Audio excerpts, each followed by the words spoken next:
안녕하세요. 체이스토리입니다. 지난 영상에서 노예 검투사 스파르타쿠스에 대해 살펴보았습니다.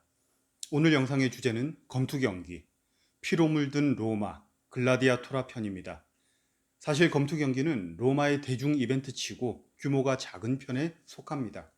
스케일이 훨씬 더 큰 대전차 경기와 나우마키아라 부르는 모의 해전도 있습니다만 드라마 스파르타쿠스나 특히 남자들의 피를 끓게 만드는 영화 글라디에이터를 통해 우리에게는 검투 경기가 가장 익숙하게 되었습니다. 황제가 내리는 엄지척 사인이나 검투사들의 결투 장면들이 아마 기억나실 겁니다. 오늘 체이스토리에서는 영화나 드라마에서 알려주지 않는 이야기들을 준비했습니다. 첫째, 로마인들이 검투 경기에 미칠 수밖에 없었던 이유. 둘째, 원형 경기장에 사나운 맹수들이 등장한 목적. 셋째, 황제의 엄지척 사인이 주는 또 다른 의미. 이 세 가지 비하인드 스토리들을 지금 시작합니다. 검투 경기의 기원은 고대 에트루리아인들의 제사 풍습이 유력하지만 대중들 앞에서 벌어진 최초의 검투 경기는 기원전 264년으로 알려져 있습니다. 원로원 데키우스가 사망하자 그 아들들이 아버지의 명예를 기리기 위해 전쟁 포로들을 데려다 광장에서 검투 시합을 벌인 것입니다. 죽은 자를 기리기 위해 산자가 피를 흘리고 죽어야 했던 마치 제사의식의 제물 같은 느낌이 들지요. 그런데 이 검투 경기가 순식간에 유행이 되어 로마 전역으로 퍼지고 검투 경기를 위한 원형 경기장이 도시마다 들어서게 됩니다.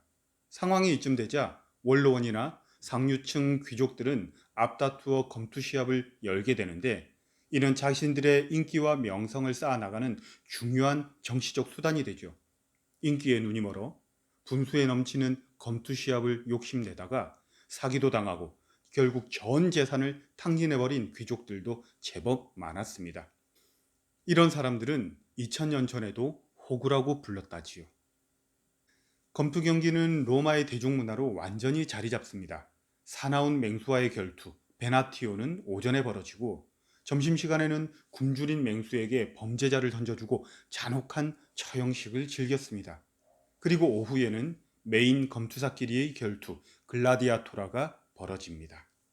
검투 경기는 글라디아토라, 검투 경기를 하는 검투사를 글라디에이터라고 부르지요.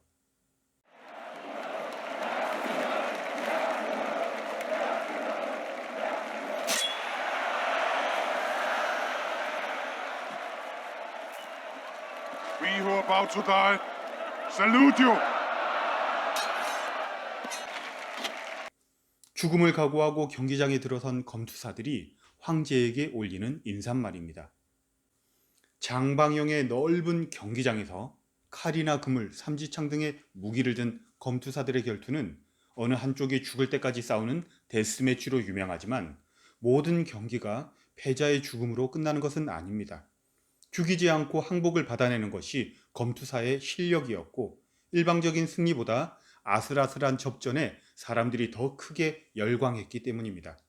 연전연승을 거듭하는 실력파 검투사들은 지금의 탑 연예인 못지않은 인기를 누렸고 경기를 마친 그들의 몸에서 흐르는 땀을 닦아가려는 귀족 여인들이 줄을 설 정도였다고 하죠.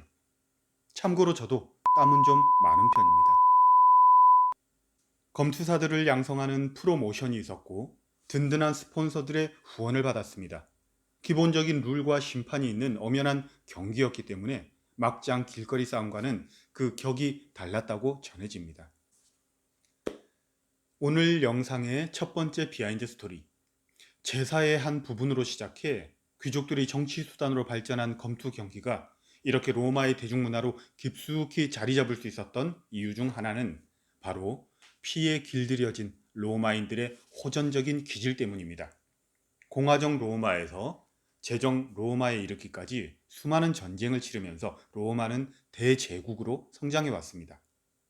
이런 동안에 로마의 남자들은 짧게는 1년, 길게는 25년 이상 전장에서 피를 뒤집어 쓰고 다녔겠죠.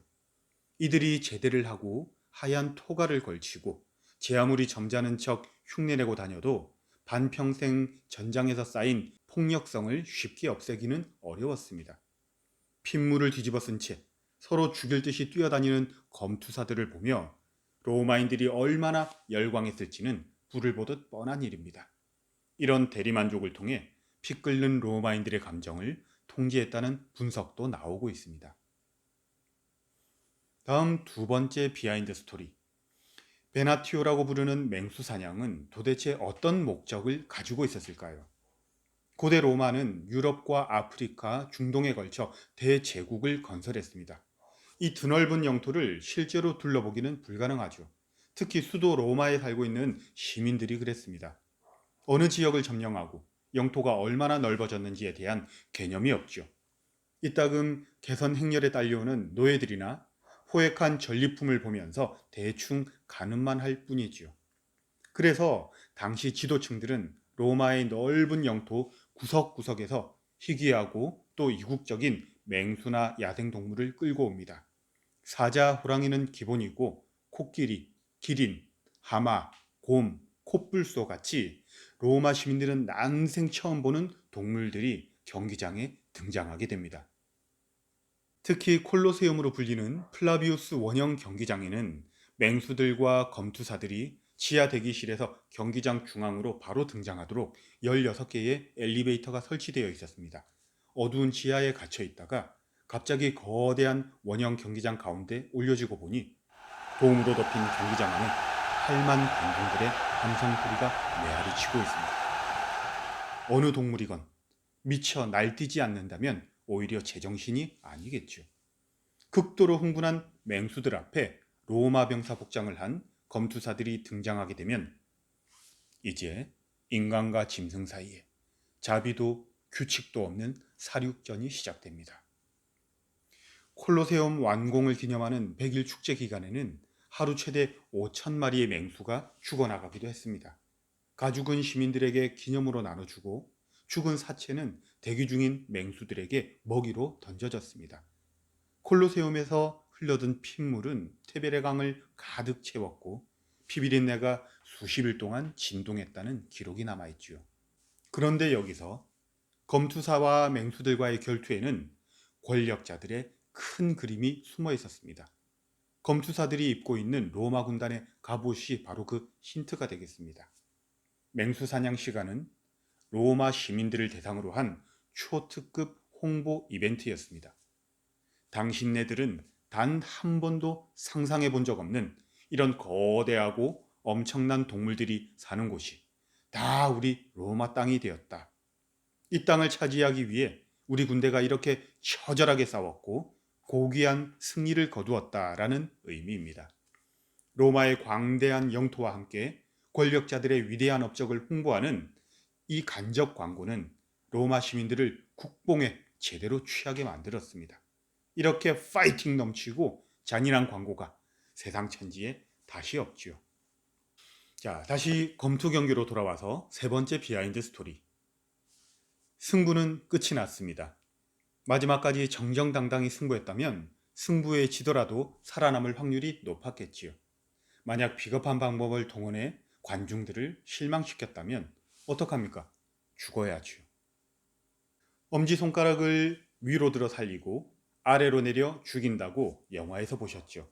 실제 로마에서 쓰던 사인과는 다르다는 사실. 엄지손가락을 위로 드는 사인은 칼을 뽑으라는 명령어로 당시 경기장에서는 패자를 죽이라는 의미가 됩니다. 반대로 살리라는 사인은 칼을 칼집에 넣는 것과 같이 엄지손가락을 감싸지는 모양입니다. 하지만 사실 영화가 보여주는 사인이 조금 더 실감나기는 하죠. 자, 시합의 승자가 패자의 목에 칼을 겨누고 관중을 돌아봅니다. 이미 수많은 관중들이 엄지를 올려 환호하기도 하고 반대로 야유를 퍼붓기도 하는 상황에서 경기장에 있는 최고의 권력자 황제는 어떤 결정을 내려야 할까요? 그 짧은 찰나에 황제는 수만 개나 되는 엄지손가락을 빠르게 세어봅니다. 그리고 과반수 이상의 뜻의 결정을 따라주는 것이 미덕이었지요. 물론 시민들의 사인을 무시하고 엄지를 위아래로 남발한 황제도 있었습니다만 말년이 불행했기에 언급하지 않겠습니다. 황제가 눈치를 본다는 것은 바로 대로마 제국의 최고 권력자인 내가 시민 여러분들의 의견을 이렇게 존중하고 있어요라는 의미가 됩니다. 누워서 떨고 있는 채가 중요한 게 아니라 로마의 시민들과 로마 최고의 권력자가 서로 교감을 주고받는 이 순간이 중요하다는 말이지요. 사인이 딱딱 맞아떨어지는 날은 검투사만큼이나 황제의 인기도 올라갑니다. 로마 황제들의 팬 관리가 생각보다 간단하지요. 로마 최고의 히트 상품인 검투 경기의 인기는 몇 세기 동안 식을 줄을 몰랐습니다. 하지만 기독교가 공인된 4세기에 지나치게 잔인하고 부도덕적이라는 이유로 금기시되었고 6세기에 이르러 결국 전 로마 제국에서 완전히 사라집니다. 한편 로마 시대의 또 다른 대중 이벤트로 12대의 전차들이 긴 트랙을 따라 전 속력으로 레이스를 펼치는 대전차 경주가 있었고 원형 경기장을 물로 채운 뒤에 죄수들이 탄 큰 배를 여러 척 띄워서 서로 싸우게 하는 모의 해전을 벌이기도 하였습니다. 이러한 이벤트들 모두 이미 2000년 전에 콘크리트를 사용해 초대형 건물을 건축했고 10개가 넘는 수도교를 건설해 도시에 필요한 물을 자유자재로 끌어썼던 로마였기에 가능한 일이었습니다. 모의 해전 나우마키아와 대전차 경기는 다음 기회에 따로 한번 다루도록 하겠습니다. 여러분, 아는 만큼 보인다고 하죠. 역사와 관련된 영화나 드라마를 좀 더 입체적으로 즐기기 위해서는 그 시대적 배경과 기본 정보가 큰 도움이 됩니다. 사람들이 비하인드 스토리에 더 관심을 갖는 이유도 바로 여기에 있습니다.